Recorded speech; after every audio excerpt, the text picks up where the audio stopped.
সাফ অনূর্ধ্ব-20 নারী ফুটবলে শ্বাসরুদ্ধকর জয় পেয়েছে বাংলাদেশ। বসুন্ধরা কিংস অ্যারেনায় ৩-২ গোলে হারিয়েছে নেপালকে। প্রথমার্ধে ২-০-তে এগিয়েছিল স্বাগতিকরা। ৪ দলের টুর্নামেন্টে উদ্বোধনী ম্যাচে শ্রীলঙ্কাকে ৯-১ গোলের বড় ব্যবধানে হারায় বাংলাদেশ। নেপালও তাদের প্রথম ম্যাচে জয় পায় ভুটানের বিপক্ষে। দুই দলের জন্যই এই ম্যাচটি পয়েন্ট টেবিলে এগিয়ে যাওয়ার সুযোগ। টুর্নামেন্টে শক্তির বিচারে হট ফেভারিট স্বাগতিকরা। কিংস অ্যারেনায় ম্যাচের ১৩ মিনিটেই লিড নেয় বাংলাদেশ।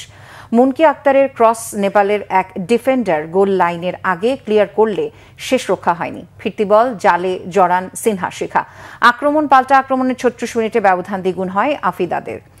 শান্তি মডেড শট নেপালের গোলরক্ষক রুখে দিলেও বল হাতে রাখতে পারেননি।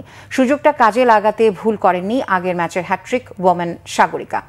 প্রথমার্ধে ২-০-তে এগিয়ে থাকে বাংলাদেশ। বিরতির পর বক্সের ভেতরে নেপালের এক ফরওয়ার্ডকে রিতা বাধা দিলে ফাউলের সিদ্ধান্ত নেন রেফারি। পেনাল্টি থেকে ব্যবধান কমায় নেপাল। এবার আরও একবার স্বাগতিকদের রক্ষণ ভাগে হিমালয় কন্যার দেশটি। দারুণভাবে ঘুরে দাঁড়ায় ম্যাচে, জমে ওঠে লড়াই। ড্রয়ের দিকে এগিয়ে যায় ম্যাচটি। উত্তেজনার ম্যাচে যোগ করার সময়ে তৃষ্ণা রানীর গোলে নাটকীয় জয় পায় বাংলাদেশ দল। ২ ম্যাচে ৬ পয়েন্ট তাদের।